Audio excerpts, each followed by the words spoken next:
가브리엘의 가르시아 마르케스 하면 딱 떠오르는 게 있죠? 네, 바로 백년의 고독. 그 마법 같은 리얼리즘이요. 근데요, 오늘은 그 마법을 싹 걷어낸 정말 날 것 그대로의 현실을 보여주는 그의 또 다른 걸작을 한번 들여다볼까 합니다. 바로 아무도 대령에게 편지하지 않는다. 이 이야기 속으로 여러분을 초대합니다. 자, 시작부터 숫자 하나를 딱 던져볼게요. 56. 이게 대체 뭘까요? 어떤 의미가 숨어 있을까요? 이 숫자는요, 한 남사가 편지 한 통을 기다린 시간입니다. 무려 56년. 와, 정말 한 사람의 인생 전체라고 해도 과언이 아니죠? 어떻게 보면 좀 부조리하게 느껴질 정도로 긴 시간인데 바로 이 끝도 없는 기다림, 여기서부터 이 소설의 이야기가 시작됩니다. 자, 그럼 첫 번째 이야기, 56년의 기다림으로 들어가 보죠. 모든 것이 낡고 쓰러져가는 현실 속에서 대령은 어떻게 희망을 붙들고 있었을까요? 그 세계로 한번 같이 들어가 보겠습니다. 소설의 첫 장면은요, 정말 뼛속까지 축축한 느낌이 드는 10월의 아침이에요. 비가 그치질 않죠. 마치 이 비처럼 대령하고 천식을 앓는 그의 아내를 짓누르는 그 가난과 절망의 무게가 고스란히 느껴지는 그런 풍경입니다. 그럼 대령이 기다리는 게 대체 뭐냐? 바로 이 편지입니다. 나라를 위해 싸운 참전 용사에게 정부가 약속했던 연금이죠. 당연히 받아야 할 보상인데 글쎄요, 56년이라는 시간 동안 그 약속은 그냥 잊혀진 것처럼 보입니다. 바로 이때 아내의 한마디가 심장을 파고듭니다. 우리는 살아있는 채로 썩어가고 있어요. 이건 정말 냉혹한 현실의 목소리 그 자체죠. 어떻게든 희망을 붙잡으려는 대령과는 완전 반대예요. 그녀는 굶주림이라는 현실을 정면으로 마주하고 절규하는 겁니다. 자, 이제 두 번째 이야기로 넘어가 볼게요. 숱하게 무거운 유산! 이렇게 숨막히는 분위기 속에서 아주 특별한 존재가 하나 등장하는데요. 과거의 아픔이면서 동시에 미래의 희망인 그런 존재입니다. 그게 뭐냐면요, 바로 이 싸움닭, 수탉입니다. 이게 그냥 닭이 아니에요.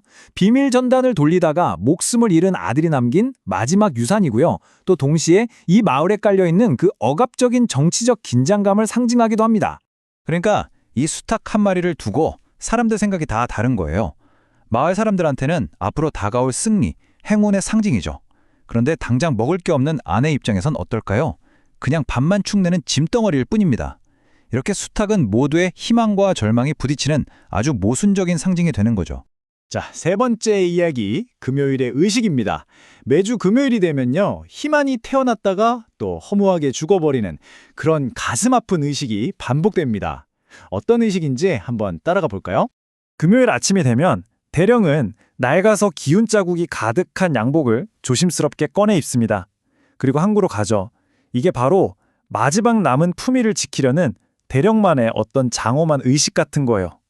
우체국에 도착하면 그 공기 중에 늘 똑같은 질문이 떠다니는 것 같아요. 혹시 대령님께 온 편지는 없을까? 너무나 익숙한 순간인데도 매번 심장이 조여오는 그런 긴장감이 흐릅니다. 결과는 언제나 똑같습니다. 무심하게 돌아오는 대답, 아무도 대령에게 편지하지 않습니다. 이 한 문장이 대령의 희망을 그냥 산산조각 내버리죠.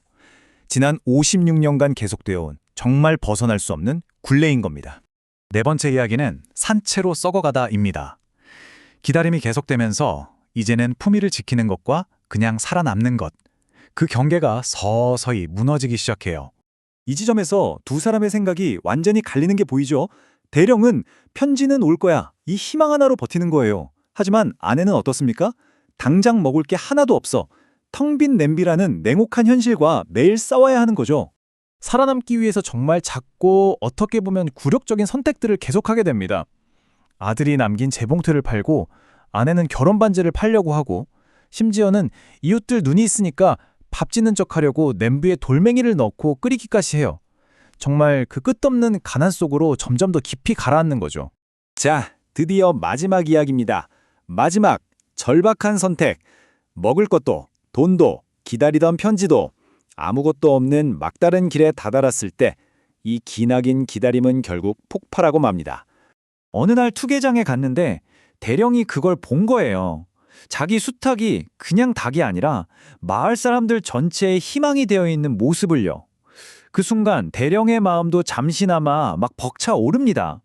그렇게 사람들의 기대와 자부심에 휩싸인 대령은 엄청난 제안을 거절해버립니다.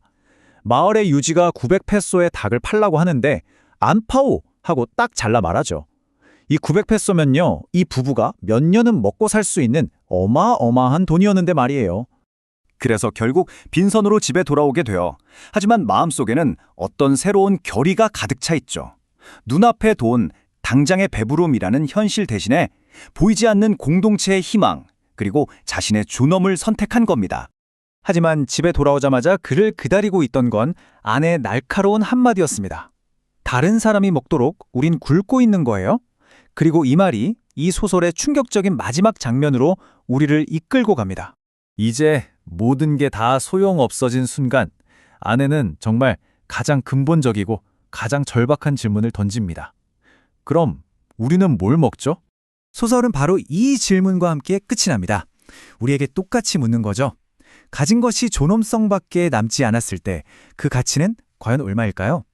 이 소설 아무도 대령에게 편지하지 않는다는 희망만으로는 살 수 없다는 냉혹한 현실을 보여주면서도 동시에 그렇다면 인간이 마지막까지 지키려는 것은 대체 무엇인가? 라는 아주 묵직한 질문을 우리 가슴속에 남깁니다.